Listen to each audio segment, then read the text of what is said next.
The video uses AI voice images combined with manual editing. All content is fictional and for entertainment purposes only. Wishing you a relaxing listening experience, don't forget to subscribe to the channel and turn on the notification bell so you don't miss any stories. They called her a fat nobody until the crime lord discovered she solved his $10 million leak. The rain over Chicago was relentless, turning the glow of the street lamps into fractured prisms against the wet pavement. Inside the towering glass structure of Kensington Financial, the silence was absolute. Everyone had gone home hours ago. Everyone except Victoria Fournier. Victoria sat hunched over her desk, the harsh blue light of two massive monitors washing out her features. At 32, she was used to being the ghost in the machine. She wasn't the woman invited to the high-stakes client dinners. She didn't wear tailored pencil skirts or stilettos. She lived in oversized cardigans and comfortable slacks, her dark hair perpetually escaping a messy bun. Her colleagues barely noticed her, save for the occasional snide comment, whispered by the espresso machine. "Did you see what the fat nobody in accounting was wearing today?" She had heard it. She always heard it. But Victoria had learned long ago that numbers, unlike people, never lied, and they certainly never insulted you. Tonight, the numbers were screaming at her. For 3 weeks, she had been conducting a routine forensic audit on a shell company known as Apex Holdings. It was supposed to be a low-level, tedious assignment, the kind her boss, Richard, dumped on her because he knew she wouldn't complain. But Victoria had found a thread. And when Victoria found a thread, she pulled. What started as a tiny discrepancy, a misallocated few $1,000s, had unraveled into a sophisticated, multi-layered financial hemorrhage. The money wasn't just missing, it was being meticulously siphoned off, laundered through a dizzying array of offshore accounts, and quietly vanishing. $10 million. She rubbed her tired eyes, her heart beating a frantic rhythm against her ribs. This wasn't an accounting error. This was theft. Brilliant, almost undetectable theft. Almost. She tapped a final keystroke, sending the compiled, decrypted data to a secure flash drive. She had tracked the ghost. She knew exactly how the system had been bypassed, and, more importantly, she knew the signature of the code used to hide it. "Okay, Richard," she whispered to the empty room, slipping the drive into her worn leather satchel. "Let's see you ignore this." She needed a coffee. Badly. Victoria left the building, pulling her cardigan tight against the damp night air. The street was mostly deserted, save for a sleek, black town car idling near the corner. She hurried past it, her mind preoccupied with the enormity of what she held in her bag. She didn't notice the two men stepping out of the shadows until they were directly in her path. "Miss Fournier," the taller one said. His voice was low, devoid of emotion. Victoria froze, her grip tightening on her satchel. "Who are you?" "My employer would like a word." Before she could scream, a heavy hand clamped over her mouth, and the world dissolved into darkness and the smell of stale rain. When Victoria opened her eyes, the fluorescent lights of Kensington Financial were gone. She was sitting in a high-backed leather chair, the air thick with the scent of expensive cigars and aged leather. The room was dark, illuminated only by a single lamp on a massive mahogany desk. Behind the desk sat a man. He didn't look like the thugs who had grabbed her. He wore a dark, impeccably tailored suit that whispered of power rather than flaunting it. His hair was dark, touched with silver at the temples, and his eyes, the sharpest, coldest grey she had ever seen, were fixed on her. This was Alessio Bellini. The name was a whisper in Chicago, an urban legend tied to real estate, shipping, and things much darker. He wasn't a street thug. He was an empire builder. "Victoria Fournier," Alessio said, his voice a smooth baritone that commanded the room. "I apologize for the abrupt nature of this meeting, but my associates tell me you've found something interesting." He placed a silver flash drive on the desk. Her flash drive. Victoria's breath hitched. "Where did you get that?" "From your bag," he replied calmly.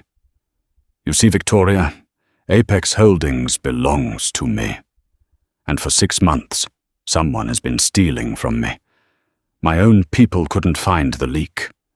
My highly paid, Ivy League-educated analysts told me I was paranoid." He leaned forward, the light catching the sharp angle of his jaw. "Then, a mid-level accountant working late on a Tuesday cracks it in 3 weeks. How?" Victoria swallowed the panic rising in her throat. She was terrified, but the disrespect in his tone, the assumption that she was just a mid-level accountant, ignited a familiar spark of defiance. "They were looking at the transactions," she said, her voice shaking only slightly. "I looked at the silence between them. The algorithm your thief used masks the withdrawals by timing them with micro-fluctuations in currency exchange rates. It's elegant, but it leaves a shadow." Alessio's eyes narrowed, a flicker of genuine surprise crossing his features. He picked up the drive, turning it over in his hand. $10 million, he murmured. "And you tracked it all?" "Yes." He stood up, walking slowly around the desk. Victoria shrank back into the chair, fully expecting him to kill her. She knew too much. Instead, Alessio stopped a few feet away, studying her intensely. "My men followed your boss, Richard, tonight. He was meeting with a man connected to a rival family. Your boss is the leak, Miss Fournier." Victoria gasped. "Richard? But he's an idiot." A harsh, brief laugh escaped Alessio. An idiot being used as a pawn, perhaps, but a dangerous pawn. He paused, the silence stretching taut. "You've done me a great service tonight, Victoria, a service that requires management." "I won't say anything," she blurted out. "I'll go back to my desk. I'll forget I ever saw it." Alessio shook his head slowly. "You misunderstand. You can't go back. Richard knows you were working on those files. When he realizes you've solved it, he will kill you. Or his friends will." The reality of his words crashed over her, cold and heavy. "Then, what happens to me?" Alessio's grey eyes held hers, stripping away everything until only the raw truth remained. "You work for me now. And if you run, or if you betray me, the $10 million will be the least of your problems." He extended a hand toward the door. "Welcome to the family business, Miss Fournier." The heavy oak doors of Alessio Bellini's estate closed with a resounding thud, sealing Victoria inside a world she couldn't comprehend. The previous night was a blur of fear and exhaustion. She had been escorted to this sprawling mansion on the outskirts of Chicago, given a room larger than her entire apartment, and told to rest. Now, morning sunlight streamed through the sheer curtains, illuminating the opulent, sterile beauty of her surroundings. Victoria sat on the edge of the massive bed, clutching her oversized cardigan like armor. She hadn't slept. How could she? She was a prisoner, a highly valued, well-kept prisoner, but a prisoner nonetheless. A soft knock interrupted her spiraling thoughts. The door opened, revealing an older woman with kind eyes and a pristine uniform. "Miss Fournier, Mr. Bellini requests your presence in the library. I have brought you some fresh clothes." The woman laid a garment bag on the bed and left. Victoria opened it cautiously. Inside was a tailored, dark navy pantsuit, a crisp white blouse, and practical, low-heeled shoes. It wasn't the flashy, restrictive clothing she expected a mob boss to provide. It was professional, almost armor-like. It fit perfectly. Taking a deep breath, Victoria navigated the labyrinthine hallways until she found the library. The room was breathtaking, floor-to-ceiling shelves packed with leather-bound books, a roaring fireplace, and a massive mahogany desk. Alessio stood by the window, a phone pressed to his ear. He spoke in rapid, harsh Italian, his posture rigid with tension. When he noticed her, he ended the call abruptly and turned. "You look rested," he said, his tone neutral, offering no apology for the kidnapping. "I didn't sleep," Victoria replied, her voice steady despite the tremor in her hands. "I'd like to know what working for you entails, Mr. Bellini. I'm an accountant, not a criminal." Alessio moved to his desk, gesturing for her to sit. "The line between the two is thinner than you think, Victoria. Sit." She sat, maintaining her posture. "You said Richard was the leak. Have you dealt with him?" "Richard is currently being detained," Alessio said, his eyes never leaving hers. "He is, as you observed, an idiot. He was provided the algorithm by someone much smarter, someone trying to cripple my operations before making a move on my territory. I need to know who." "And you think I can find them?" "You found the shadow," he pointed out. "I need you to trace it to the source. The flash drive you provided was just the beginning.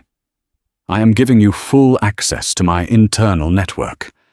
Everything." Victoria stared at him, genuinely shocked. "You're giving a stranger access to all your financials? You are not a stranger. You are a necessity.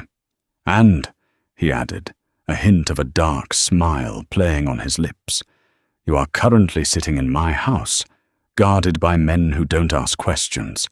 You have no incentive to betray me, and every reason to succeed." He pushed a sleek, high-end laptop across the desk. "This is your new workstation. It is isolated from the outside world. You will work from here."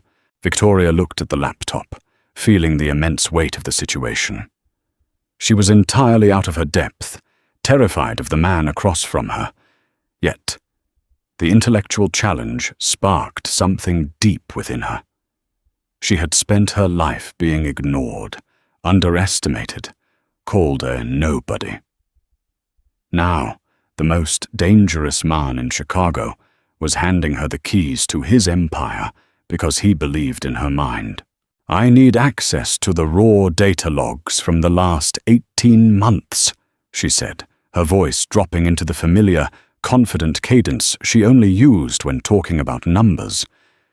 If they used this algorithm once, they likely tested it first. I need to find the trial runs." Alessio watched her, a subtle shift in his expression. The fear that had clouded her face was gone, replaced by sharp, focused intelligence. It was a transformation he hadn't expected. "It will be provided," he said. For the next 3 days, Victoria lived in the library. She barely ate, barely slept, lost in the intricate web of numbers and code. Alessio would occasionally enter, working silently at his desk, but they rarely spoke. The silence between them wasn't hostile. It was heavy with unspoken tension and mutual assessment. On the evening of the 3rd day, Victoria hit a wall. She rubbed her temples, frustration mounting. The trail she was following had fractured into a dozen dead ends. She let out an exasperated sigh and slumped back in her chair. "A problem?" Alessio asked, his voice startling her in the quiet room. He walked over, carrying 2 glasses of amber liquid. He set one on the desk near her hand. "I'm losing the thread," she admitted, looking at the whiskey but not touching it. "The money is bouncing through too many shell companies in jurisdictions that don't share information. It's too fragmented." Alessio leaned against the edge of the desk, close enough that she could smell his cologne. Cedar and something crisp, like winter air. "Explain it to me. Not as an accountant. Tell me the story the numbers are trying to hide." Victoria looked up at him, surprised by the request. Most men in power wanted bottom lines, not explanations. She pointed to the complex flowchart on her screen. "It's like a river branching into 100 streams, she explained, her hands moving as she spoke. Each stream is a different account. But the water, the money, has to flow somewhere eventually. They're trying to dilute it so much that it evaporates. But money doesn't evaporate. Alessio watched her face, fascinated by the sudden animation, the passion in her voice. The woman who had cowered in his office days ago was gone, replaced by a formidable intellect. What if, Alessio began slowly, you stop looking for where the water goes and look for what the water is watering? Victoria frowned, processing his words. You mean, look for sudden asset acquisitions? Real estate? Businesses? Exactly. If they are planning to move on my territory, they need infrastructure. Bribes, warehouses, political influence. That requires consolidated capital, not fragmented streams. Victoria stared at the screen, a new path illuminating in her mind. I need to cross-reference the withdrawal dates with major cash purchases in the city over the last 6 months. Her fingers began flying across the keyboard. Alessio watched her work for a moment longer before stepping back. I'll leave you to it. Hours later, long after midnight, Victoria found it. A series of seemingly unconnected warehouse purchases along the riverfront, all bought with cash through blind trusts, within days of the major withdrawals. She stood up, her heart pounding. She had to tell Alessio. She hurried out of the library, navigating the dim, quiet halls toward his private office. The door was slightly ajar. As she approached, she heard voices. Alessio's voice, tight with controlled fury. I don't care what the cost is, Alessio was saying. I want to know how close they got to her. If they know we have her, the timeline moves up. Victoria stopped dead. Her? Were they talking about her? Boss, another voice replied, rough and hesitant. The word on the street is, they put a hit out on the accountant. They know she didn't show up for work. They're looking for her. Victoria felt the blood drain from her face. The numbers hadn't lied, but they hadn't warned her either. The game wasn't just about money anymore. It was about her life. Victoria backed away from the slightly ajar door, her breath shallow. A hit. The words echoed in her mind, sharp and cold. She wasn't just a tool to Alessio, she was a target for his enemies. She turned and practically ran back to the library, the plush carpet absorbing the sound of her panic. She locked the heavy double doors behind her and sank into the leather chair, staring blindly at the glowing monitors. For the first time since she had been brought to the estate, the sheer terror of her situation eclipsed the puzzle of the numbers. She was a woman who worried about paying her electricity bill on time, not outrunning assassins. The handle of the library door rattled, then turned. It was locked. Victoria, Alessio's voice called out. It wasn't loud, but it resonated with a commanding authority that made her flinch. Open the door. She hesitated, her hands gripping the armrests. Victoria, he repeated, a subtle shift in tone, a softening she hadn't heard before. I know you were in the hallway. Let me in. Slowly, she stood up and unlocked the door. Alessio stepped inside, his expression unreadable. He closed the door quietly behind him. You heard, he stated. It wasn't a question. You brought me here because you needed my brain, Victoria said, her voice shaking, the fear bleeding into anger. You never told me I was going to be hunted. Alessio didn't move closer. He stayed near the door, allowing her the space she clearly needed. I brought you here to keep you alive. Richard's handlers realized the audit was compromised. If you had gone home that night, you would already be dead. And now? She demanded. I'm a sitting duck in a gilded cage.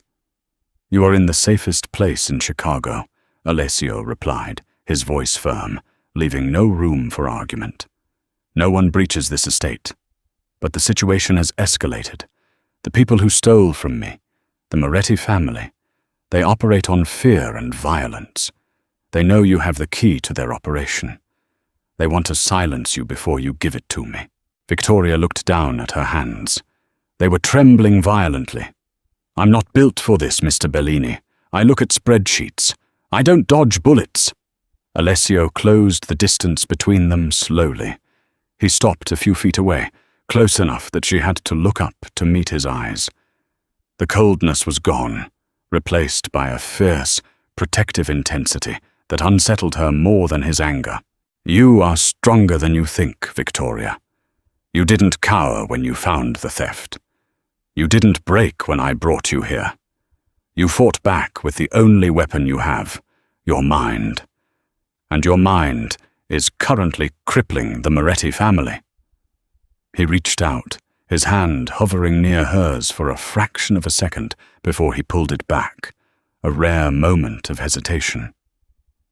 "Did you find something before you came to my office?" he asked, shifting the focus back to the work. Victoria took a deep breath, forcing her panic down, letting the logic of the numbers ground her. She moved back to the desk. "Yes. I tracked the consolidated funds. They're buying up waterfront property, warehouses, lots of them." Alessio moved behind her, leaning over her shoulder to look at the screen. She could feel the heat radiating from him. "Show me." She pointed to the map she had generated. 7 properties in the last month, all strategic locations near the shipping channels. If they control those docks, they can bypass your distribution routes entirely. "They're not just stealing money, they're building an infrastructure to choke me out," Alessio murmured, his jaw clenching. "This is a full-scale takeover." He straightened up, his mind already calculating the countermove. "You need to dig deeper into the shell companies used for the real estate. Find the names of the signatories. I need a face to put to this operation." "That's going to take time," Victoria said, her professional instincts kicking in. "These layers are heavily encrypted. You have all the time you need, and any resource you require," Alessio said. He started toward the door, then paused, looking back at her. "Victoria," she looked up. "No one gets to you. Not while you are under my roof. Do you understand?" It wasn't a reassurance. It was a vow. "I understand," she whispered. For the next week, the library became a bunker. Alessio increased the security detail around the estate. The tension in the house was palpable, a tightly wound spring ready to snap. Victoria worked relentlessly. She discovered that the coding used in the financial algorithms was deeply complex, requiring an intimate knowledge of banking mainframes. It wasn't the work of a typical mobster. Late one night, while Alessio was out dealing with a logistical issue, which Victoria had learned meant violence, she found a buried string of code.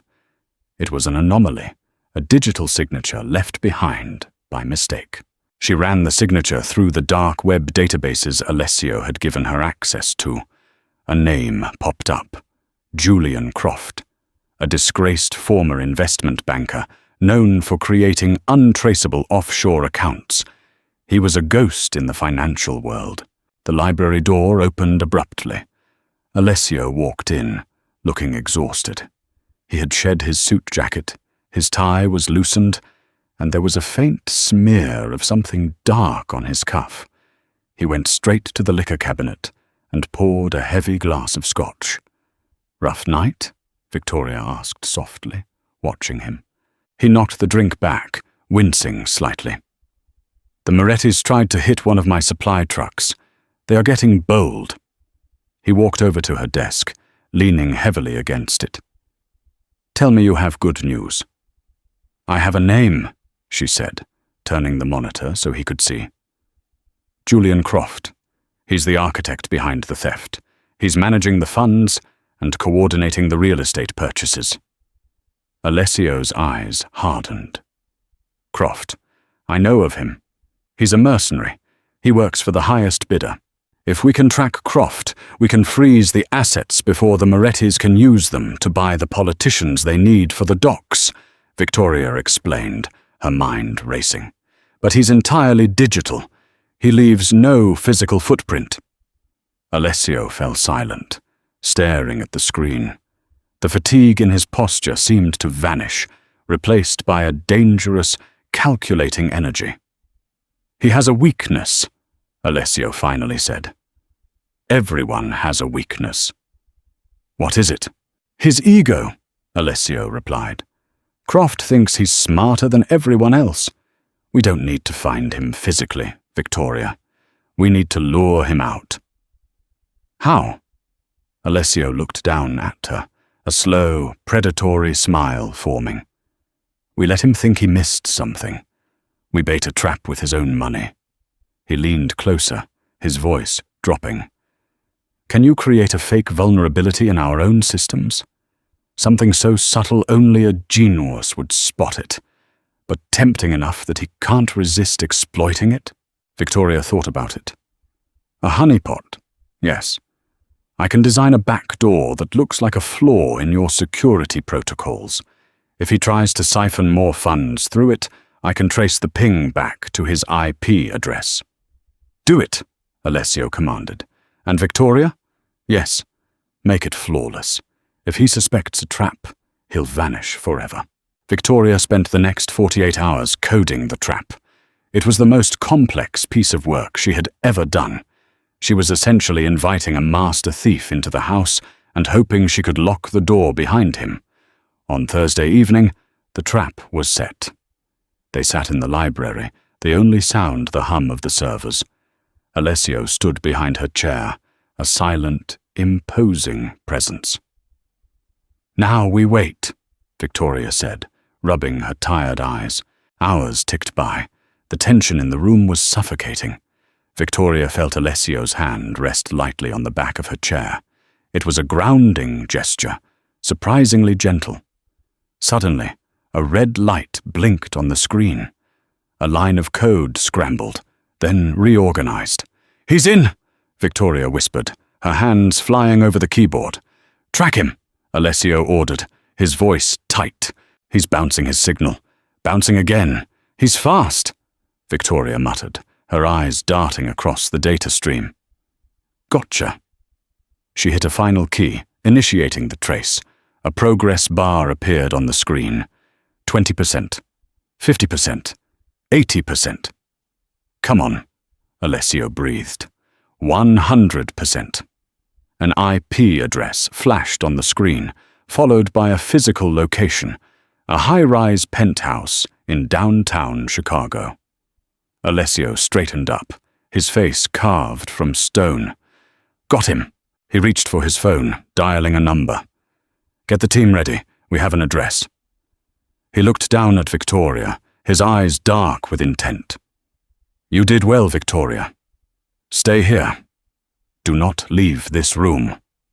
He turned and strode out of the library. Victoria watched him go, a sudden cold dread settling in her stomach. She had given him the location, but as she looked back at the screen, another line of code executed. It wasn't a trace. It was a deletion protocol. The screen flashed red. "System purge initiated." "No!" Victoria gasped, scrambling to stop it. "No! No! No!" Julian Croft hadn't fallen for the trap. He had used it to bypass her firewalls entirely. He wasn't stealing money. He was erasing Alessio's entire financial database. She grabbed the desk phone to call Alessio, but the line was dead. The power in the library abruptly cut out, plunging her into total darkness. The silence that followed the power failure was absolute, heavy, and terrifying. The only light in the cavernous library was the pale moonlight filtering through the tall windows, casting long, distorted shadows across the leather-bound spines. Victoria sat frozen in her chair, her heart hammering against her ribs like a trapped bird. System purge initiated. The words burned in her mind. Julian Croft hadn't just outsmarted her. He had used her arrogance to cripple Alessio's entire empire. The financial records, the payrolls, the evidence against the Morettis, all of it was being wiped. She fumbled for her cell phone in the dark, her hands shaking so badly she dropped it twice. She needed to warn Alessio. He was walking into a trap at that penthouse. Come on, she muttered, finally gripping the device. No signal. The estate's jammer must have engaged when the power went down. A sharp metallic clink echoed from the hallway outside the library. Victoria stopped breathing. The estate was supposed to be secure, guarded by heavily armed men. If someone was inside, it meant the perimeter had been breached. The hit. The Morettis hadn't waited for Croft to finish. They were moving in now. Panic, cold and sharp, flooded her veins. She couldn't fight. She couldn't shoot. She was just an accountant. Think, Victoria. Think like you do with the numbers. She slipped off her shoes, her stockinged feet silent on the plush carpet. She needed a weapon, or a place to hide. The desk offered no cover, and the doors were heavy oak. If they wanted in, they'd get in. She remembered a small, hidden alcove behind a section of shelving in the far corner. Alessio had casually mentioned it once when discussing the history of the house. She moved quickly, her hands trailing along the wall until she felt the subtle indentation of the panel. She pressed it, and a narrow door clicked open. She squeezed inside, pulling the panel shut just as the heavy library doors were thrown open. Beam of tactical flashlights sliced through the darkness, sweeping across the room. "Clear the room," a gruff voice ordered. "Find the woman. The boss wants her alive if possible, but dead is fine too. Just get her laptop." Victoria pressed herself against the cold stone of the alcove, clamping a hand over her mouth to muffle her ragged breathing. There were at least 3 men. She could hear their heavy boots thudding against the floorboards, the sound of papers being swept off the desk. "Laptop's dead. Servers are down," one man reported. "She has to be here. Check the adjoining rooms," the leader barked. The footsteps moved away from her hiding spot, but they didn't leave the room entirely. Victoria closed her eyes, praying for Alessio to return, though a dark part of her knew he might already be dead, caught in Croft's trap. Minutes stretched into eternity. The men were tearing the library apart, frustration growing. Suddenly, a different sound pierced the tension, a soft, rhythmic thwip, thwip. It sounded like a suppressed weapon. A heavy thud followed, then a choked gasp. "What the hell?" the leader yelled. The flashlight spun wildly. Another thwip. Another body hit the floor. "He's here! Fire!" The library erupted in a chaotic burst of gunfire. The noise was deafening in the enclosed space, bullets tearing through ancient books and shattering wood. Victoria curled into a tight ball, squeezing her eyes shut, the smell of cordite filling the small alcove. The shooting stopped as abruptly as it had started. A heavy, ringing silence descended. "Victoria." The voice was low, harsh and breathless. "Alessio." She didn't move. She couldn't be sure it wasn't a trick, a voice distorted by fear and adrenaline. "Victoria, it's me. They're dead. Come out." Slowly, trembling uncontrollably, she pushed the panel open. The moonlight revealed a grisly scene. 3 men lay motionless on the floor. Alessio stood in the center of the room, a suppressed pistol in his hand. He was breathing heavily, his white shirt stained with blood, though she couldn't tell if it was his or theirs. He locked eyes with her, and the cold, deadly facade he wore for the world cracked. He crossed the room in 3 long strides, dropping the gun and pulling her into his arms. It was a fierce, desperate embrace. Victoria gasped, the shock of the violence giving way to the overwhelming reality of his solid presence. He smelled of blood, smoke, and that sharp cedar scent. For a moment, she buried her face in his chest, clinging to his shirt. "Are you hurt?" he demanded, pulling back just enough to inspect her face, his hands gripping her shoulders tightly. "No," she managed to say, her voice barely a whisper. I hid. "Good," he breathed, the tension leaving his body in a rush. He let go of her, instantly reverting to the pragmatic leader. "We need to move. The breach is severe. They took out the backup generators." "Alessio, wait!" She grabbed his arm, the memory of the deletion protocol crashing back. The penthouse. Croft. It was a trap. Alessio's expression hardened. "I know. My men arrived at the address. It was rigged with explosives. We lost 2 men. He looked away, a muscle ticking in his jaw. "Croft played us." "It's worse," Victoria said, the guilt heavy in her chest. "He used the trap I built to access your mainframe. He initiated a system purge. I think he wiped everything. Your accounts, the ledgers, all of it." Alessio stared at her, the gravity of her words sinking in. Without those records, his empire was paralyzed. He couldn't pay his people. He couldn't track his assets. He couldn't prove the Moretti's theft. He was blinded. "Is it unrecoverable?" he asked, his voice dangerously quiet. "I don't know," she admitted, tears of frustration prickling her eyes. "The power cut before I could stop the sequence. I need power and an isolated terminal to check the damage." Alessio picked up his gun. "There's a secure bunker beneath the estate. It has an independent grid and a hardline connection. We go there." He grabbed her hand, pulling her toward the door. "Stay close." They navigated the dark, winding hallways of the mansion. The silence was unnerving. Where were his guards? How many had the Morettis managed to kill or bypass? They reached a heavy, reinforced steel door hidden behind a tapestry in the wine cellar. Alessio punched a code into a keypad, and the door hissed open, revealing a stark, utilitarian stairwell illuminated by harsh emergency lights. They descended rapidly. At the bottom, another steel door opened into a state-of-the-art command center. Servers hummed quietly in the corner, and a bank of monitors dominated the far wall. It was a stark contrast to the opulence above. Alessio gestured to a terminal.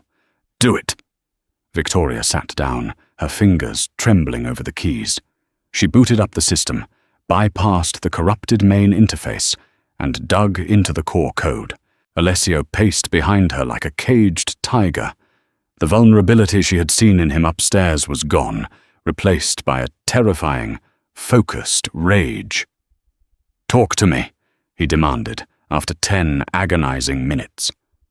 Victoria stopped typing, staring at the screen. The reality was worse than she feared.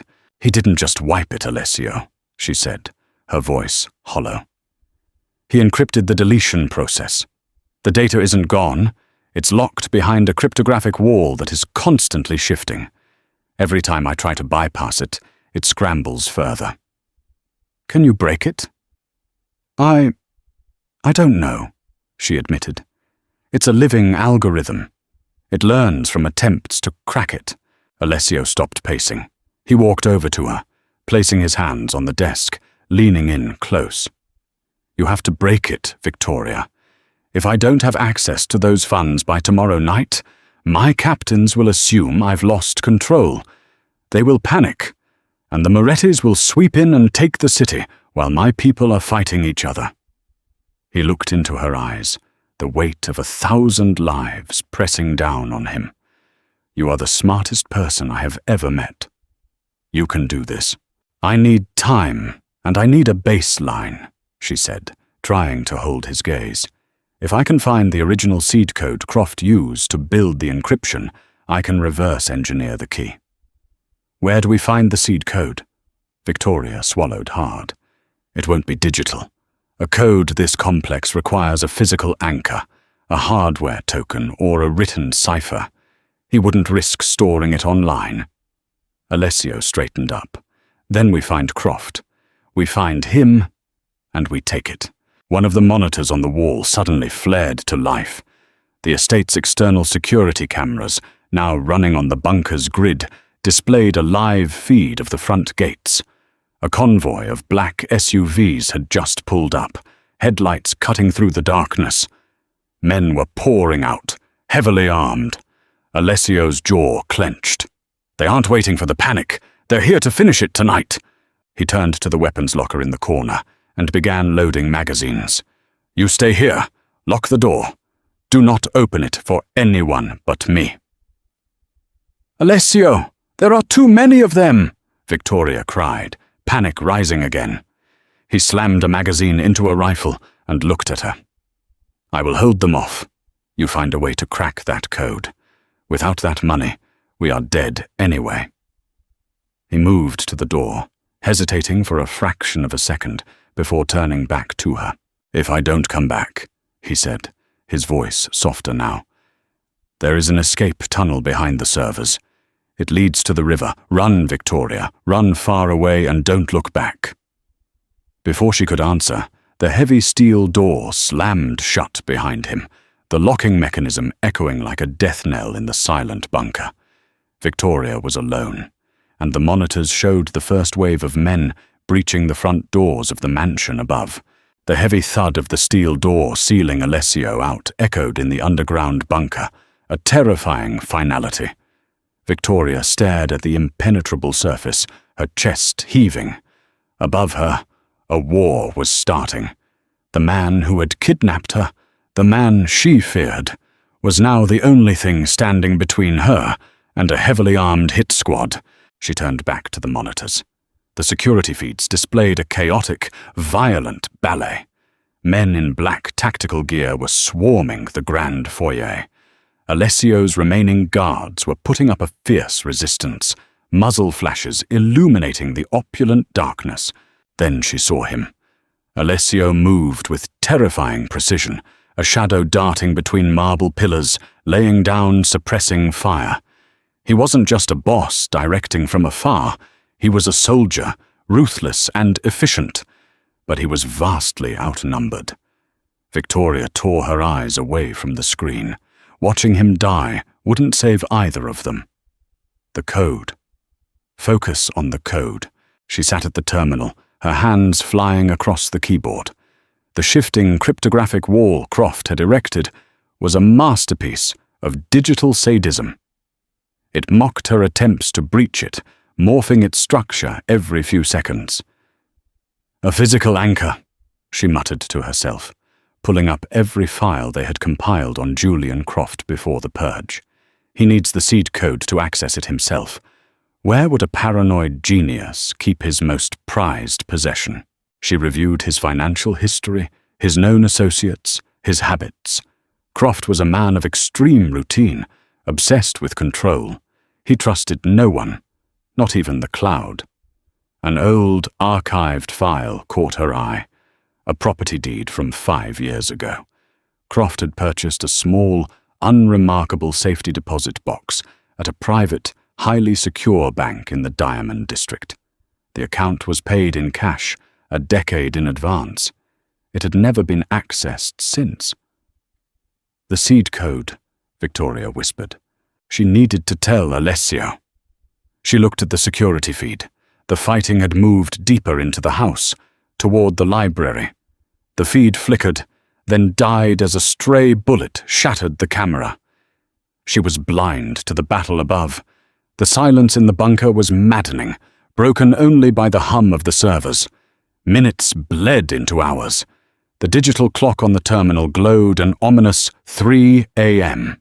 Victoria continued to probe the shifting code, looking for a pattern, a rhythm to its chaos. She was exhausted, her eyes burning, her fingers cramping, but she couldn't stop. If Alessio survived the night, he needed that money. Suddenly, a heavy metallic clang echoed from the stairs leading to the bunker. Someone was at the outer door. Victoria froze. She grabbed a heavy metal flashlight from the desk, her knuckles white. The keypad beeped. Once, twice, an incorrect code alarm blared briefly. Then, silence.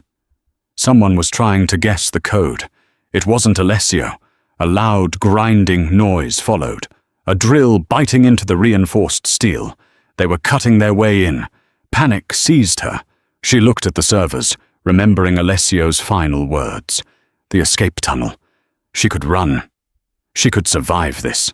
But as she took a step toward the servers, she stopped. If she ran, she abandoned the terminal. She abandoned the only chance Alessio had of reclaiming his empire. She abandoned him to men who would slaughter him without hesitation. He stayed to protect you, a quiet voice in her head whispered. Victoria took a deep breath, forcing the panic down. She wasn't a fighter, but she was a strategist. She walked back to the terminal. She couldn't stop them from coming in, but she could make sure they didn't get what they wanted. She began typing frantically, executing a command sequence she had hypothesized but never dared to try. She wasn't trying to break the encryption. She was trying to lock it down permanently. The grinding noise grew louder. The smell of burning metal filled the air. Come on, she muttered, watching the progress bar. Lockout sequence initiated. 50%. 70%. With a final, deafening crack, the locking mechanism on the outer door gave way. The heavy steel door swung open. 3 men rushed in, rifles raised. "Step away from the console!" the leader shouted. Victoria hit the final key just as a hand grabbed her shoulder, violently wrenching her out of the chair. She hit the floor hard, pain shooting up her arm. "Secure the terminal," the leader barked. One of the men pushed past her, staring at the screen. He tapped a few keys, then swore loudly. "It's locked," he said, turning to the leader. She initiated a hard lockdown. "It requires a dual authorization biometric scan to access the data now." The leader looked down at Victoria, his eyes cold. "Undo it." "I can't," she gasped, clutching her arm. "It's hard-coded. It needs my thumbprint and Mr. Bellini's." The leader smiled, a cruel, thin line. "Well, that's inconvenient, because Mr. Bellini is currently bleeding out in his own hallway." He grabbed her roughly by the hair, hauling her to her feet. "But we can use your thumbprint, and we'll just have to take Bellini's hand with us." They dragged her toward the stairs. Victoria kicked and struggled, but she was no match for them. Despair washed over her. Alessio was dead. She had failed. They hauled her up the stairs and back into the wine cellar. The mansion above was eerily quiet, the smell of gunpowder and copper thick in the air. As they dragged her toward the main hallway, a shadow detached itself from the gloom near the tasting room. A suppressed shot rang out. The man holding Victoria dropped instantly, a bullet hole in his forehead. The leader spun around, raising his rifle, but a second shot shattered his kneecap. He went down, screaming. The third man managed to fire a wild burst before a knife found his throat. Victoria scrambled backward, staring in shock as the shadow stepped into the dim emergency lighting. It was Alessio. He was battered, bleeding from a deep cut on his forehead, his suit jacket gone, his shirt torn. But his eyes were sharp, lethal, and focused entirely on her. He kicked the rifle away from the screaming leader, keeping his gun trained on the man's head. He looked at Victoria, his chest heaving. "Did they hurt you?" he demanded, his voice a ragged rasp. "No," she breathed, tears finally spilling over. "I thought they said you were dead." Alessio's gaze softened for a fraction of a second. "It takes more than a few mercenaries to kill me." He turned his attention back to the bleeding man on the floor. "Where is Moretti?" The man spat blood, glaring at him. "Go to hell." Alessio didn't hesitate. He shot the man in the other knee. The scream echoed through the ruined house. "Next one is the stomach," Alessio said coldly. "Where is he?" "He's not here," the man gasped, sobbing in pain. He's at the docks, warehouse 4, waiting for Croft to confirm the transfer." Alessio knocked the man out with a swift blow from the butt of his gun. He turned to Victoria, holstering his weapon. "We need to leave," he said, offering her a bloody hand. "More will come." She took his hand. His grip was strong, surprisingly warm despite the blood. "The terminal," she said quickly as he pulled her up. "I locked it down, a biometric dual authorization. They can't access it, but neither can we without the seed code." "I know where it is," she added before he could speak. "Croft has a safety deposit box. Diamond District." Alessio stared at her, an expression of profound respect crossing his battered face. She hadn't run. She had fought back the only way she knew how. "You locked them out," he murmured. "I bought us time," she corrected. "But if Moretti is at the docks, he's getting ready to move. We need that code, Alessio." "Then we go to the bank," he said, pulling her toward a hidden side exit. The sun was just beginning to rise over Chicago, casting a pale grey light over the city as they slipped out into the cold morning air. They were battered, hunted, and running out of time. But as Alessio led her to a hidden, nondescript sedan parked down the street, Victoria realized something had shifted. The invisible wall between the Mafia boss and the accountant had shattered. They were no longer captor and captive. They were partners, bound by a dangerous equation of trust. "Alessio," she said as he started the engine. He looked at her, his hands gripping the steering wheel. "We're going to steal from a bank," she said, a hysterical bubble of laughter rising in her chest. Alessio offered a tight, grim smile. "Miss Fournier, I believe your probation period is officially over." The sleek, silver sedan navigated the early morning streets of Chicago, blending in perfectly with the few commuters braving the dawn. Inside, the atmosphere was thick with exhaustion and unspoken tension. Alessio drove with singular focus, his jaw set, his eyes constantly checking the rearview mirror. Victoria sat in the passenger seat, clutching the oversized cardigan she still wore. She felt bruised, both physically from the rough handling and mentally from the sheer terror of the night. "There's a first aid kit in the glove box," Alessio said, his voice breaking the heavy silence. He didn't look at her, his eyes fixed on the road. She opened the compartment and pulled out a small white box. She looked at Alessio. The cut on his forehead had stopped bleeding, but it looked deep, and a dark bruise was blooming along his jawline. "You need this more than I do," she said, her voice surprisingly steady. He offered a dismissive shake of his head. "I'm fine. Focus on the plan." Victoria ignored him. She opened the kit, retrieved an antiseptic wipe, and leaned across the console. "Stop being a martyr, Mr. Bellini.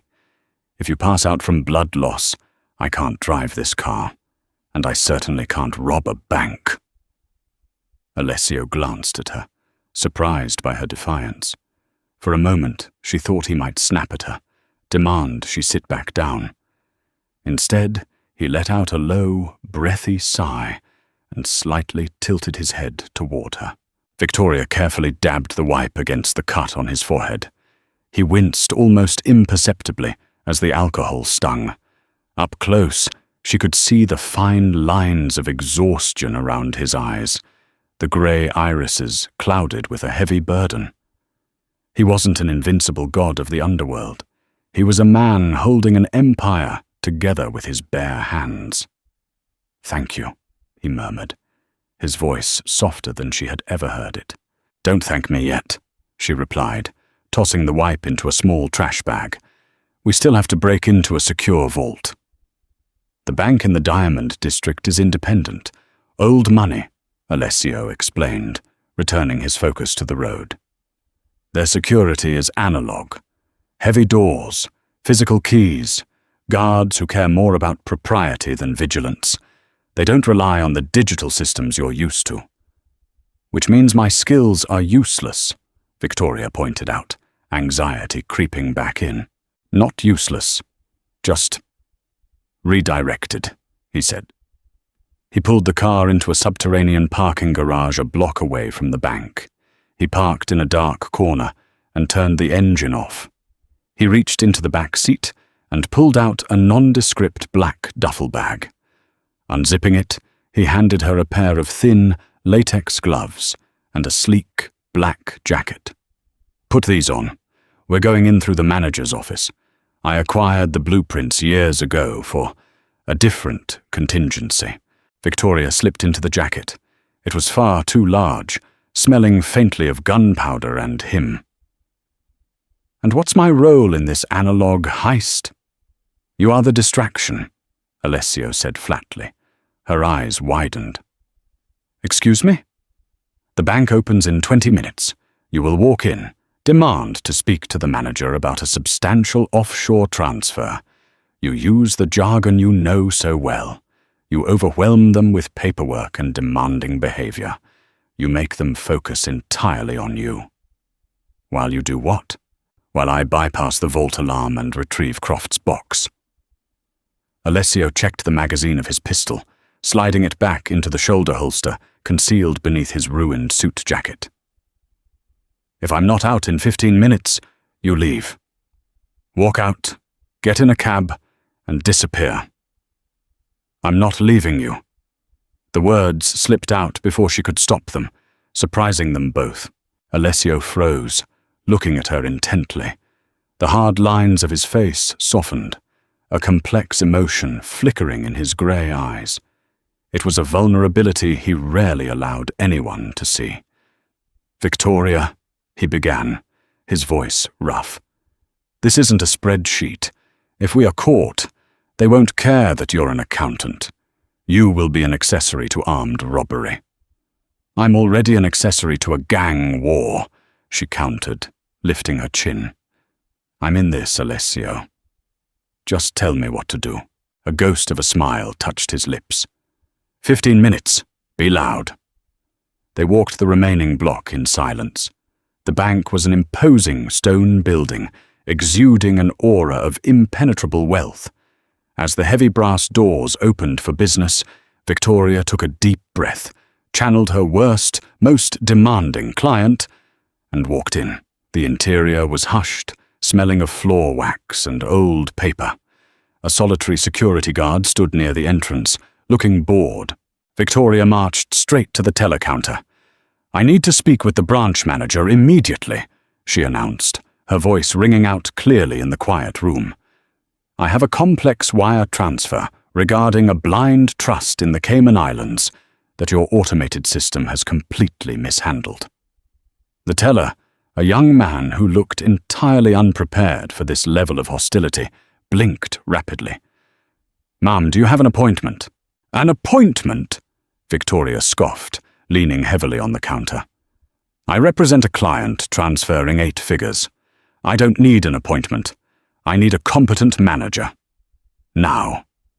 She pulled a thick stack of printed, meaningless financial reports from her satchel and slapped them on the marble counter. The commotion worked. The security guard ambled over, looking annoyed. "Is there a problem here, miss?" "The problem is the utter lack of urgency in this institution," Victoria snapped, keeping her eyes fixed on the guard, ensuring his back was to the hallway leading to the offices. Out of the corner of her eye, she saw a shadow slip past the velvet rope and disappear down the corridor. Alessio was in. The branch manager, a flustered woman in a severe suit, finally emerged.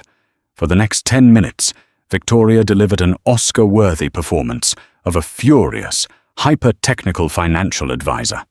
She threw out acronyms, demanded obscure tax forms, and refused to sit down. She kept one eye on the clock on the wall. 12 minutes. "Come on, Alessio. 13 minutes. The manager was profusely apologizing, trying to make sense of the gibberish Victoria was feeding her. 14 minutes.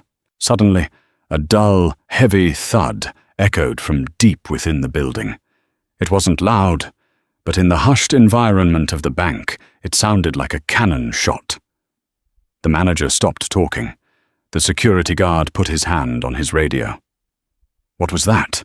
the guard asked, turning toward the hallway. Panic seized Victoria. She had to keep them here. "I dropped my briefcase," she lied, her voice pitching slightly higher. "Look, if you can't handle a simple multi-jurisdictional tax hedge, I will take my client's business elsewhere." "Mom, wait here," the guard said, his suspicion aroused. He began walking toward the vault corridor. Victoria's heart hammered against her ribs. She couldn't stop him. She was out of time. Just as the guard reached the hallway entrance, the fire alarm blared. The shrieking noise was deafening, accompanied by flashing strobe lights. The sprinkler system in the main lobby activated, raining down cold water. Chaos erupted.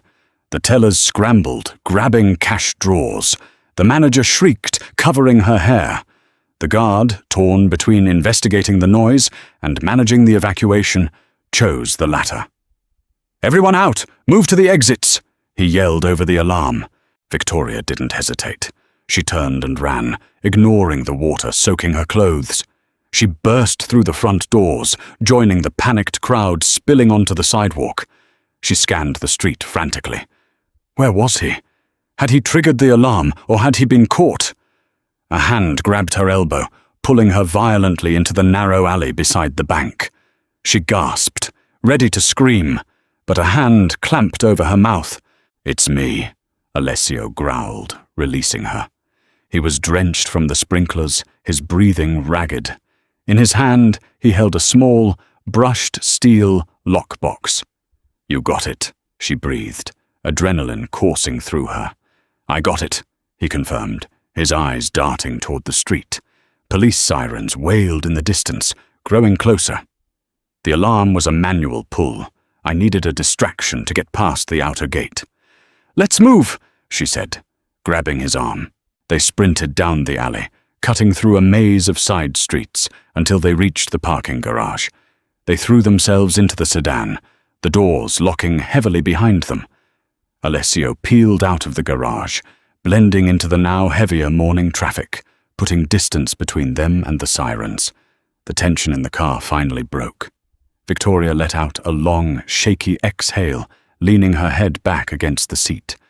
"I can't believe we just did that." Alessio glanced at her, a genuine, unguarded smile breaking across his harsh features. "You make an excellent distraction, Miss Fournier." He tossed the lockbox into her lap. "Open it. Let's see what a $10 million secret looks like."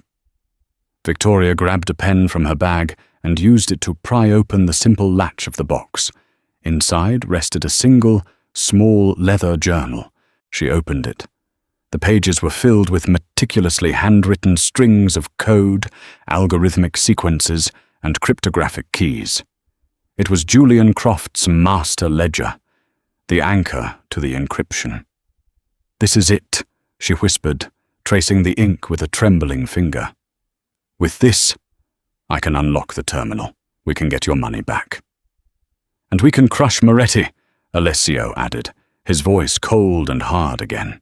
He drove them to a secondary safe house, a nondescript apartment in a quiet, working-class neighborhood. It was sparse, devoid of luxury, but it had an independent internet line and power. Victoria set up her laptop on the small kitchen table. Alessio stood behind her, watching as she cross-referenced the handwritten code with the digital lock on his system. It took 2 hours of intense, silent work. The code was brilliant, almost poetic in its complexity.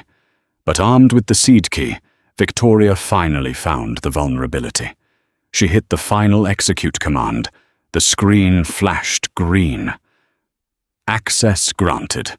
The full scope of Alessio's financial empire bloomed across the screen, uncorrupted and accessible. "You did it," Alessio breathed, leaning heavily on the back of her chair. "It's all here," she confirmed, scrolling through the ledgers. "The funds Croft stole are sitting in an escrow account, ready to be dispersed to the real estate trusts. We can recall the wire transfers now." "Do it," Alessio commanded. "Drain the account. Leave them nothing." Victoria initiated the recall. Within seconds, $10 million was siphoned out of Moretti's control and safely back into heavily encrypted, untraceable accounts Alessio controlled. "It's done," she said, leaning back, the exhaustion finally catching up to her. Alessio walked around the table, stopping in front of her. He looked down at her, his expression a complex mix of awe and something deeper, something intensely personal. "You saved me, Victoria. You saved my family's legacy." She looked up at him, her heart beating a slightly faster rhythm. "I saved myself, too. They would have killed me." He reached out, his hand gently brushing a stray lock of wet hair from her face. His touch was hesitant, almost reverent. "I would never have let them touch you," he murmured, his voice dropping to a low rumble. The air between them thickened, the danger of the past 24 hours stripping away the pretenses. He was a crime lord. She was an accountant. They belonged to different worlds, but in that small kitchen, those worlds collided. Alessio leaned in closer, his gaze dropping to her lips. Victoria's breath hitched. She didn't pull away. His phone abruptly shattered the silence, ringing sharply. Alessio closed his eyes, a muscle ticking in his jaw, the moment broken. He stepped back, pulling the phone from his pocket. "Speak," he barked into the receiver. Victoria watched his face as he listened. The softness vanished, replaced by the terrifying cold leader she had first met. "I see," he said slowly. "Mobilize everyone. I'm on my way." He hung up, turning back to Victoria. The danger was back, immediate and visceral. "What is it?" she asked, standing up. "Moretti realized the funds are gone," Alessio said, his eyes hard. "He knows I'm alive. He's furious and he's not retreating. He's called in every favor, every mercenary he can afford. He's marching on the main territory. It's an all-out war." He moved toward the door, checking his weapon. "Stay here. Do not open the door for anyone." "Alessio, you can't just leave me here," she argued, the fear returning. He stopped, turning to look at her one last time. "This isn't a puzzle you can solve with a computer, Victoria. This is blood. I won't let you see this part of me." He walked out, the heavy door locking behind him. Victoria was alone again, the silence of the apartment suffocating her. She had saved his money, but she had a terrible feeling she couldn't save him from what was coming. The silence in the safe house was different from the silence in the bunker. Down there, the hum of servers offered a strange comfort, a reminder of the digital world Victoria understood. Here, the silence was empty, oppressive. The ticking of the cheap wall clock sounded like a countdown. Victoria paced the small living room, her mind racing. Alessio was out there fighting a war. He had his money back, but Moretti was desperate, and desperate men were unpredictable. She walked back to her laptop. She couldn't just sit here and wait for a phone call that might never come. She had access to the network. She had to be able to do something. Think. What is Moretti's weakness? Without the 10 million, Moretti couldn't pay the mercenaries he had hired. Loyalty in their world was bought, and Moretti's checks were about to bounce. But the mercenaries wouldn't know that yet.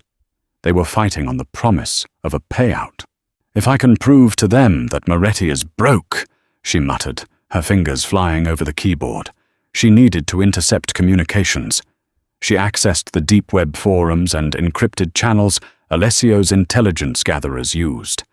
It was risky, tracing the digital chatter surrounding the conflict, but she was past the point of caution. Hours slipped away. The sun climbed higher, casting harsh light through the blinds. Finally, she found a thread, a secure channel being used by the mercenary groups coordinating the assault on Alessio's territory. They were waiting for a final confirmation of funds before committing to the main push against Alessio's stronghold. Victoria took a deep breath. She didn't just need to tell them Moretti was broke, she needed to prove it, and she needed to offer an alternative. She drafted a message, encrypting it with the high-level ciphers she had learned from Croft's journal. 2. Independent contractors under contract with M. Moretti. Subject: immediate contract termination and counteroffer. The funds promised by M. Moretti have been seized. He cannot honor your contracts.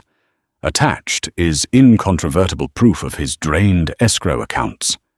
Continued aggression against the Bellini organization will result in zero compensation and guaranteed hostile retaliation. The Bellini organization is offering a one-time bounty. Cease operations immediately and turn your weapons on Moretti's loyalists. You will be compensated double your current contract rate. Payment will be wired to your designated offshore accounts upon confirmation of Moretti's surrender or neutralization. This offer expires in 30 minutes. She attached the screenshots of the drained escrow accounts, irrefutable proof of Moretti's insolvency. She hovered her finger over the enter key. If she sent this, she was actively participating in the war. She was ordering men to kill. It crossed a line she had sworn she never would. But she remembered the look in Alessio's eyes before he left, the cold acceptance that he might not survive. She remembered the warmth of his touch in the kitchen. She pressed enter. The message vanished into the ether. Now all she could do was wait. Across the city, in an abandoned warehouse near the docks, the air was thick with tension and the smell of cheap cigars. Carmine Moretti, a bulky, vicious man who ruled through fear rather than intellect, paced furiously. "Where is the confirmation?" he roared at his lieutenant, a nervous man glued to a laptop. "Croft was supposed to wire the funds an hour ago. I can't reach him, boss," the lieutenant stammered. "His line is dead. And there's chatter on the mercenary channels. They're getting restless." "Tell them to hold the line," Moretti snapped, slapping a hand against a metal shipping container. "We push in 20 minutes. Bellini is weak. His estate is compromised. We end him today." A heavy silence fell over the warehouse as a group of heavily armed men, the mercenary leaders, stepped out of the shadows. They didn't look restless. They looked dangerous. The lead mercenary, a scarred man named Thorne, held up a tablet. "Change of plans, Moretti." Moretti glared at him. "You work for me, Thorne. You push when I say push." Thorne tossed the tablet onto a crate in front of Moretti. "Not anymore. We don't work for free." Moretti looked at the screen. It displayed Victoria's message, complete with the undeniable proof of his empty accounts. His face drained of color. "This is a trick! Bellini is faking it!" Moretti shouted, panic finally piercing his arrogance. "The routing numbers are verified," Thorne said coldly, raising his rifle. "You're broke, Carmine, and Bellini is offering double to take you out." The atmosphere in the warehouse shifted instantly. Moretti's loyal soldiers raised their weapons, but they were severely outnumbered and outgunned by the seasoned mercenaries. "You can't do this!" Moretti screamed, backing away. "I am the boss!" "Not today," Thorne replied. The gunfire was brief, brutal, and decisive. Back at the safe house, Victoria stared at the screen. 30 minutes had passed. Suddenly, her encrypted channel lit up. A single message came through. Target neutralized, contracts terminated, awaiting payment coordinates. Victoria exhaled a shaky breath, burying her face in her hands. It was over. She had stopped the war, but the cost of it weighed heavily on her soul. She had manipulated men into murder. The sound of a key turning in the lock made her jump. The heavy door swung open, and Alessio walked in. He looked terrible. He was covered in dirt and dried blood, his eyes hollow with exhaustion. He moved stiffly, clearly in pain, but he was alive. He stopped just inside the doorway, leaning against the frame, staring at her. "The mercenaries stood down," he said, his voice raspy. "Moretti's own hired guns turned on him. The police are cleaning up the mess at the docks." He walked slowly toward her, his eyes never leaving hers. My intelligence people intercepted a broadcast on the dark web, a counteroffer, double the bounty, funded by my own accounts. He stopped at the table, looking down at her laptop, then back up at her face. You did that? He stated. Victoria met his gaze, refusing to look away, though guilt gnawed at her. He couldn't pay them. I just pointed out the reality of their situation and offered a better deal. Alessio reached out, his bloody hand gently grasping her chin, forcing her to look directly into his eyes. There was no anger there, only profound shock and a dark, possessive awe. You played the mercenaries against him, he murmured. You orchestrated a coup from a kitchen table. I did what I had to do to keep you alive, she whispered, a tear escaping down her cheek. I crossed a line, Alessio. I'm not an accountant anymore. He wiped the tear away with his thumb, his touch tender against her skin. No, he agreed softly. You're not. You're something much more dangerous. He leaned down, the exhaustion seemingly forgotten. This time there was no phone call, no interruption. He kissed her. It wasn't a gentle kiss. It was desperate, fierce, tasting of ash and survival. It was the release of days of terror and unspoken longing.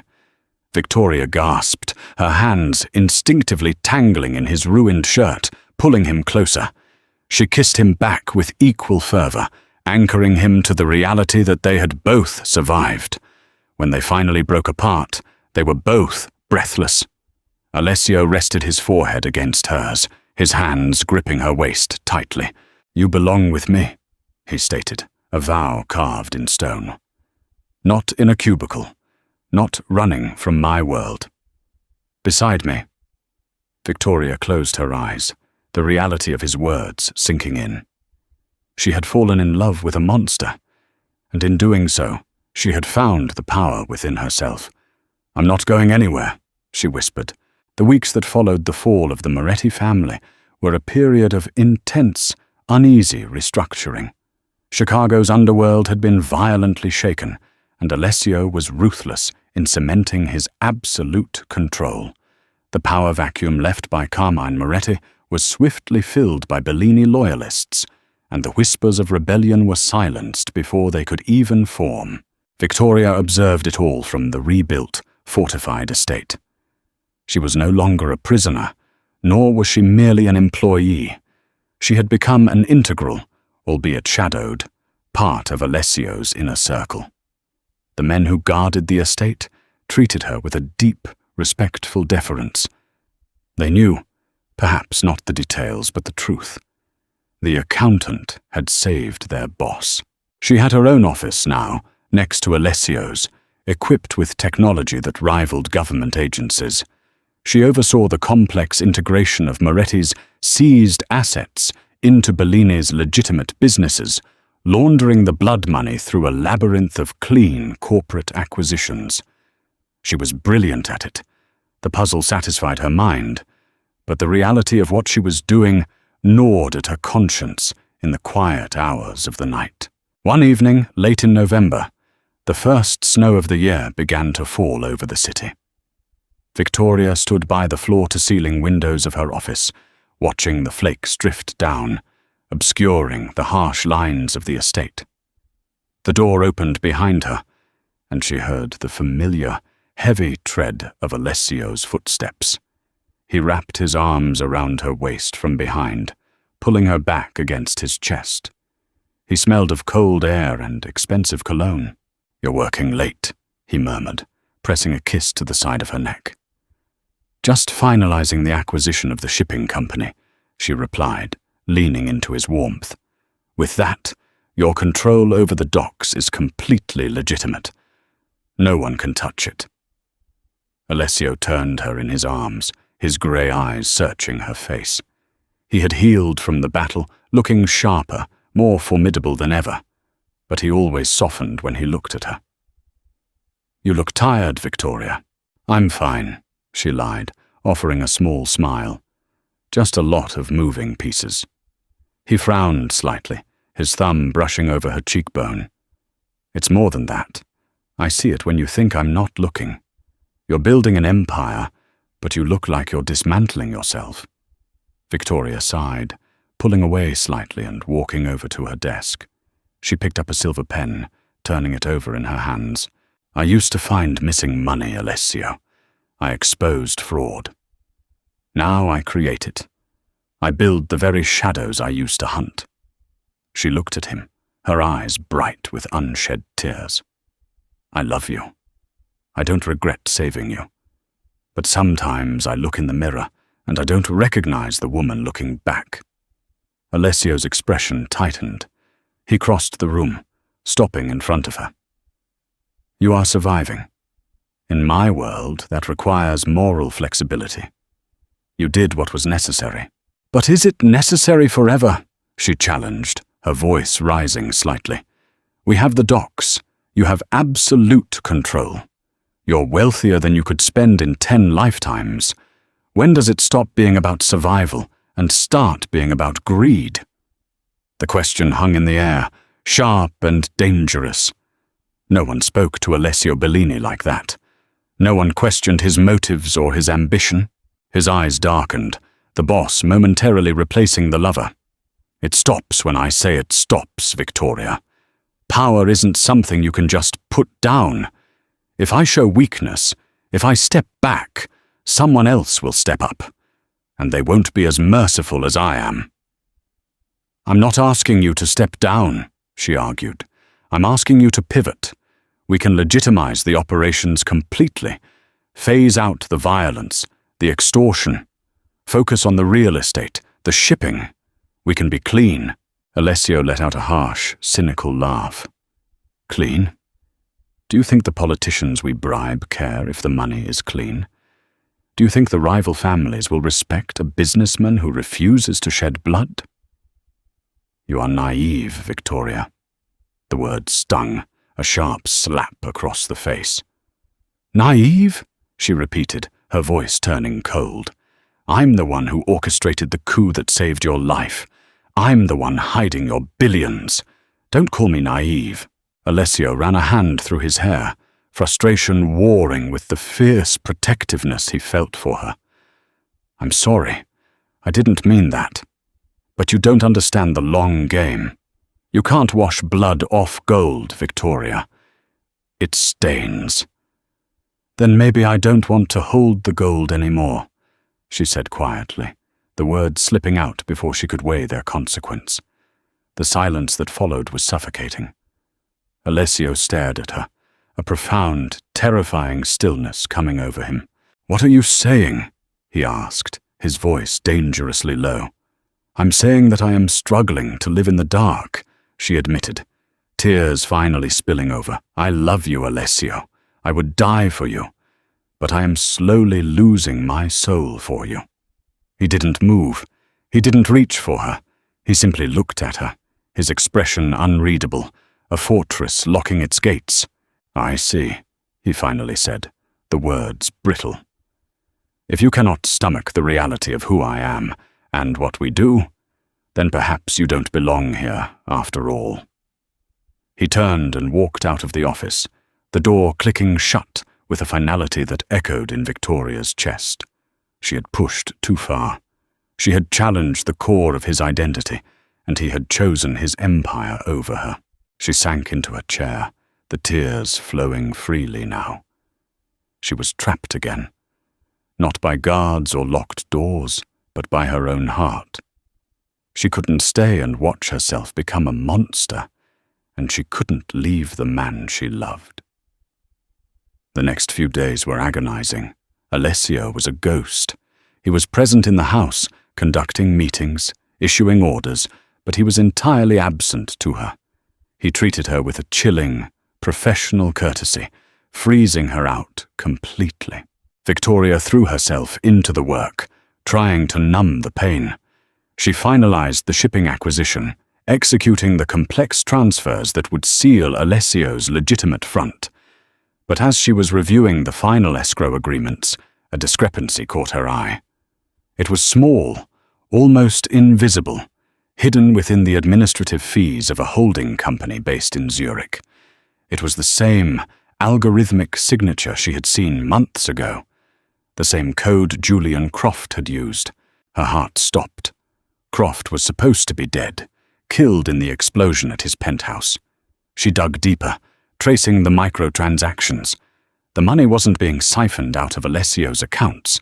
It was being funneled into a dormant account connected to Richard, her former boss. Richard was in federal custody, awaiting trial. Why would someone be sending him money? Unless the money wasn't for Richard. It was a payment. Victoria pulled up the federal inmate registry. She hacked into the secure visitation logs for the facility where Richard was being held. A name jumped out at her. A lawyer who had visited Richard 3 days ago. A lawyer who was secretly on the payroll of a rival family in New York. The pieces slammed together with sickening clarity. Moretti had been a distraction, a noisy, violent pawn used to keep Alessio focused on Chicago, while a much larger threat maneuvered in the shadows. The New York families were making a move, and they had bought Richard to testify against Alessio in a federal RISO case. The money in the Zurich account was the payoff for Richard's testimony, and the code used to hide it meant Julian Croft was still alive and working for New York.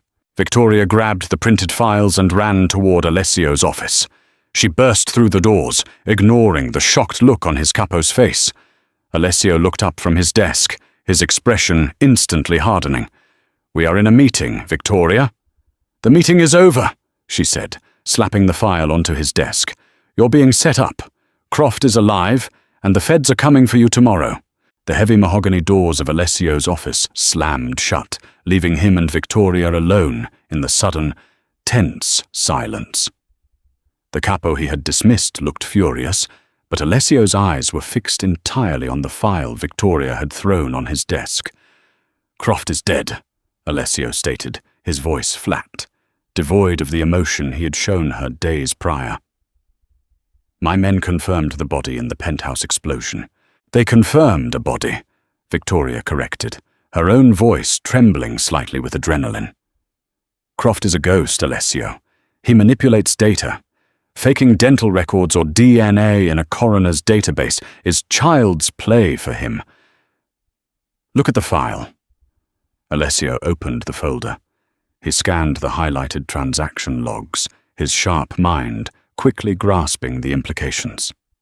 "The signature," he murmured, tracing the familiar algorithmic pattern. "It's him," she confirmed. "He's funneling $500,000 into a blind trust connected to Richard's sister.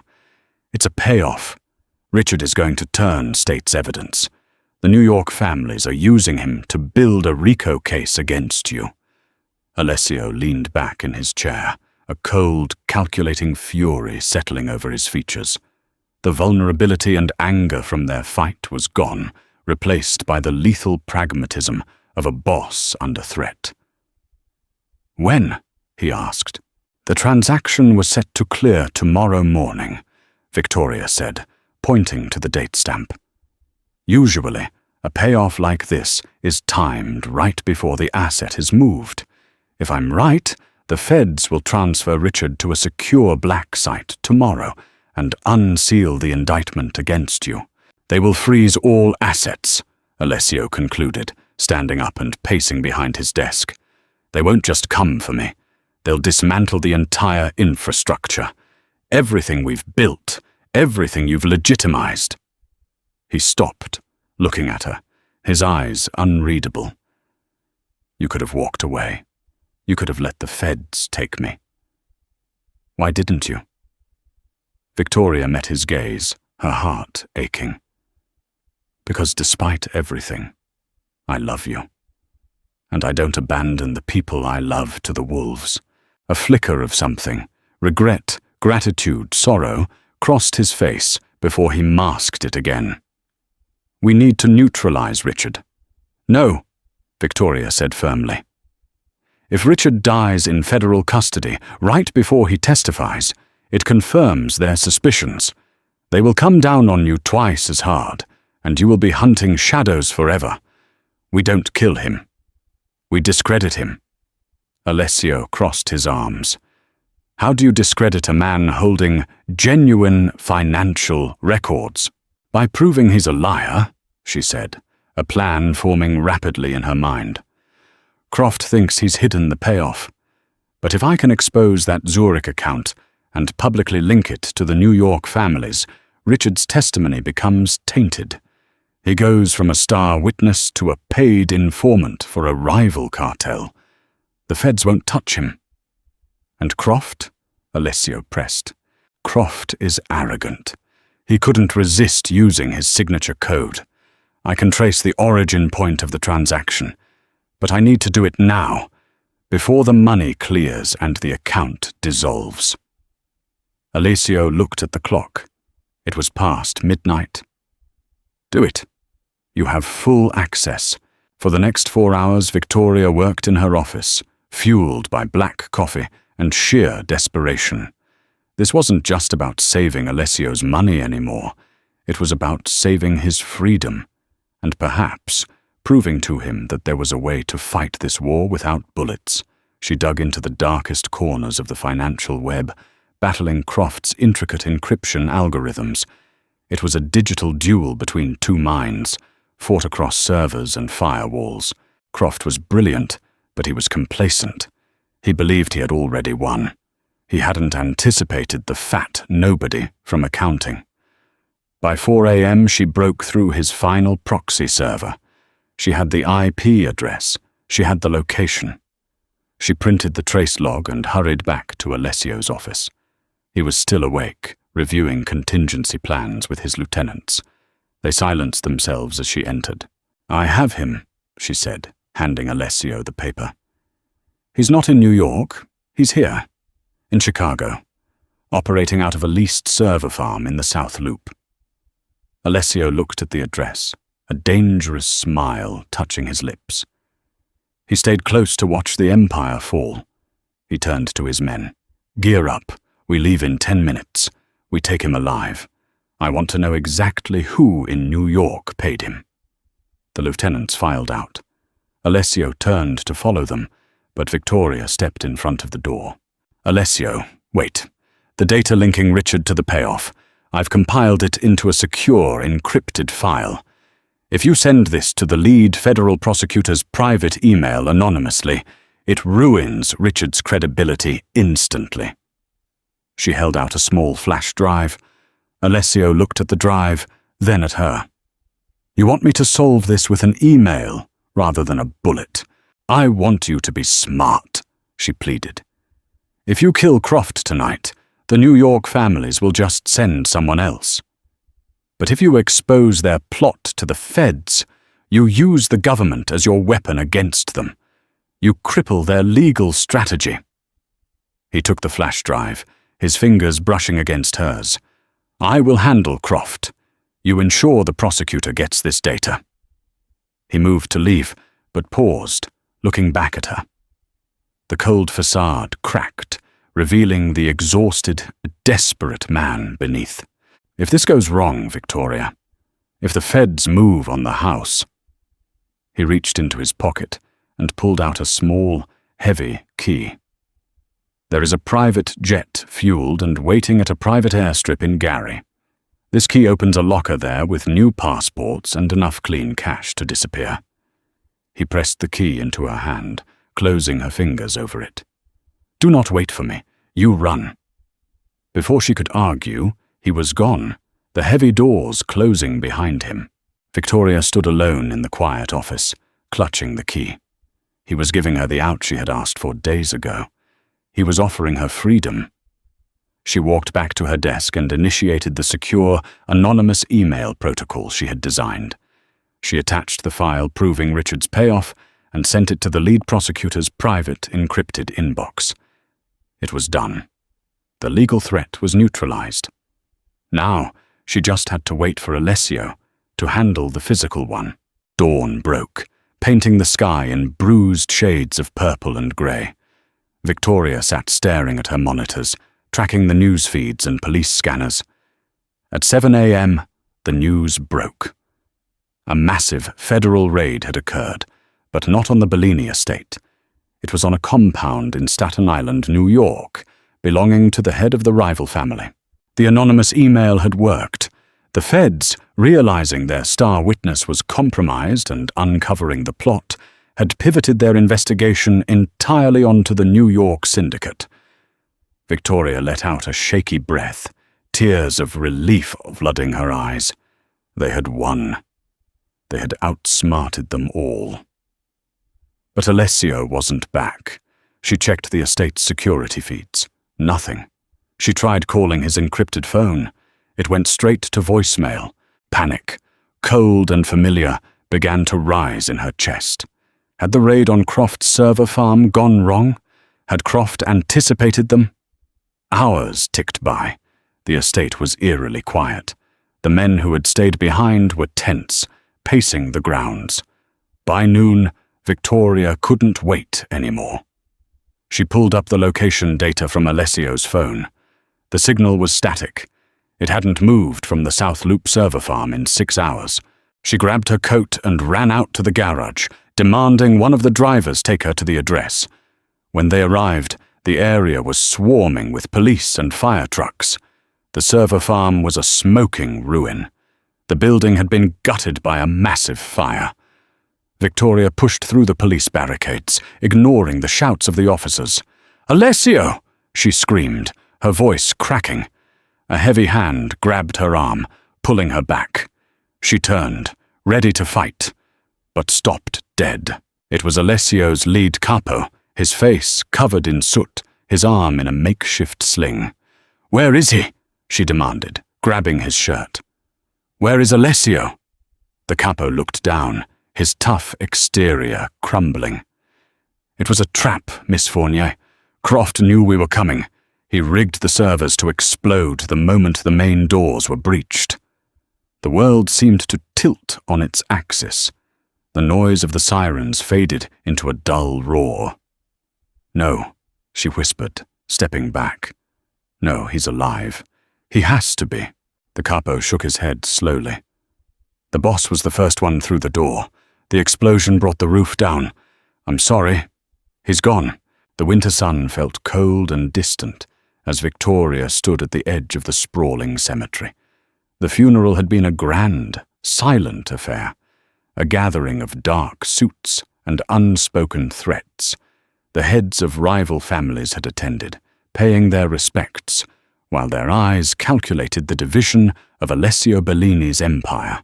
Victoria had stood apart from them, cloaked in black, her face a mask of grief that refused to break in public. She hadn't cried. The tears seemed locked behind the same impenetrable wall Alessio used to build around his heart. He was gone. The man who had terrified her, challenged her, and ultimately loved her, was buried under the frozen Chicago earth. The lieutenants had immediately begun jockeying for power. Without Alessio's iron will, the organization was fracturing. They expected Victoria to hand over the digital keys to the kingdom, to relinquish the financial control she held. She hadn't. She had locked the systems, securing the billions of legitimate and illegitimate funds behind encryption walls even Julian Croft couldn't have breached. Now, standing alone by the fresh grave after the crowds had dispersed, she pulled the small, heavy key from her pocket. The key to the airstrip. The key to freedom. "You told me to run," she whispered to the headstone. "You gave me an out." She knelt, tracing the carved letters of his name. "But you also told me that power isn't something you can just put down. If I leave, they will tear this city apart, fighting over what you built. They will ruin the legitimate businesses. They will shed blood in the streets." She stood up, the cold wind whipping her dark hair around her face. The grief was still there, a heavy stone in her chest, but it was joined by a terrifying, absolute clarity. She wasn't the fat nobody from accounting anymore. She was the architect of the Bellini financial empire, and she wasn't going to let a group of violent thugs destroy it. Victoria turned her back on the grave and walked toward the waiting town car. "Take me to the estate," she told the driver. "Call a meeting of all the capos. 1 hour." When she walked into the grand dining room of the estate, the men were already gathered. They looked at her with a mixture of impatience and thinly veiled contempt. To them she was a civilian, a grief-stricken woman who was delaying the inevitable. "Miss Fournier," the eldest capo, a scarred man named Rossi, said dismissively, "we appreciate your mourning, but business must continue. We need the access codes to the main accounts." Victoria walked to the head of the long mahogany table, Alessio's chair. She didn't sit down. She placed a sleek laptop on the table and opened it, connecting it to the large screen on the wall. "You will not be getting the access codes, Rossi," she said, her voice calm, projecting the same icy authority Alessio had commanded. The room erupted in angry mutters. Rossi stood up, slamming a hand on the table. "You forget your place, girl. Alessio is dead. You don't give the orders here." "I hold the money," Victoria countered, meeting his glare without flinching.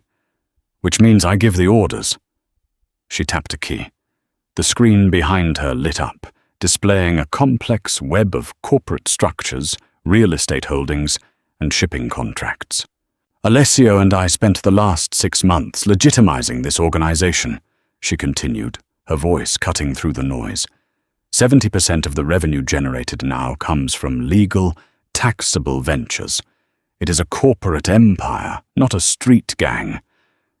She looked around the room, locking eyes with each man. "If you try to take this by force, if you resort to the old ways, you will attract federal attention. We cannot survive. The New York families are waiting for us to weaken ourselves. So what are you proposing?" another capo sneered. "We go legit? Start paying taxes and attending board meetings?" "Yes," Victoria said flatly. "That is exactly what we are doing." She tapped another key. The screen shifted to display a series of offshore, encrypted accounts, the remaining 30% of their illicit funds. "I have locked these accounts," she explained. "They are tied to a dead man's switch. If I am harmed, or if I do not input a specific code every 48 hours, the funds are automatically dispersed to various international charities, and the detailed ledgers of your past crimes are sent to the FBI." The silence in the room was absolute. The men stared at her, realizing they had been outmaneuvered not by guns, but by code. She held their freedom and their fortunes hostage. "You're bluffing," Rossi growled. "Try me," Victoria challenged, her grey eyes as cold as Alessio's ever were. "You want to be street thugs, fighting over scraps? Or do you want to be executives, running a billion-dollar legitimate conglomerate? The choice is yours. But understand this, the era of blood is over. The era of the ledger begins now." She closed the laptop with a definitive snap. "You have 24 hours to decide if you are with me. Anyone who isn't takes their men and leaves Chicago permanently. Dismissed." She didn't wait for their response. She turned and walked out of the room, her footsteps echoing in the grand hallway. She had done it. She had seized control. She retreated to her office, the adrenaline slowly ebbing away, leaving a hollow exhaustion in its wake. She sank into a chair, staring blankly at the dark monitors. She had saved the empire, but she had lost the only thing that mattered. A soft knock on the door startled her. "I said dismissed," she called out, her voice tight. The door opened slowly. "Even me?" a voice asked. Victoria's heart stopped. The world ceased to spin. Standing in the doorway, wearing a heavy dark coat, his face pale and marked by a deep, healing scar across his cheekbone, was Alessio. Victoria couldn't breathe. She stood up, her legs trembling so violently she had to grip the edge of the desk. "Alessio," she whispered, terrified it was a hallucination born of grief. He closed the door behind him and walked slowly toward her. He looked older, battered, But his eyes, those sharp, piercing grey eyes, were full of a warmth she had only seen in her dreams. "The explosion was a trap," he said, his voice raspy, stopping a few feet away from her. "But I realized it a second before the breach. We pulled back just as the roof came down. I was buried, but alive." "They told me you were dead," she sobbed, the tears finally breaking free, a torrent of relief and anger. "I buried an empty casket." "I needed them to think I was dead," he explained gently, reaching out to cup her face, wiping the tears with his thumbs. "I needed to see who would make a move, who was loyal, and I needed to see what you would do." "You tested me?" she asked, anger flaring through her grief. "No," he said fiercely, pulling her against his chest. "I trusted you. I knew the lieutenants would try to tear it down. I knew you were the only one strong enough, smart enough, to hold it together, to force them into the light." He rested his forehead against hers, his breath warm against her skin. "I listened to the audio feed from the dining room, Victoria. You didn't just save my empire. You evolved it. You did what I couldn't." Victoria wrapped her arms around his neck, holding on to him as if he might vanish again. "I didn't want the empire, Alessio. I just wanted you." "You have both," he murmured, pressing a deep, lingering kiss to her lips. It was a kiss of homecoming, of a war ended, and a new life beginning. When he pulled back, he smiled, a genuine, unguarded expression that changed his entire face. "So," the former Mafia boss said to the woman who had conquered his world, "what does the COO want to do tomorrow?" Victoria smiled back, the shadows finally lifting from her heart. "I think it's time we audit the accounts. Thank you so much for listening to this story. If you enjoyed Victoria and Alessio's journey of trust, intellect, and unexpected love, please hit that like button and subscribe to the channel for more original, emotional storytelling. Let me know in the comments below, did you guess Alessio's final twist, and what was your favorite moment between them? Your support means the world and helps me continue bringing these stories to life. Until next time, stay safe and keep reading.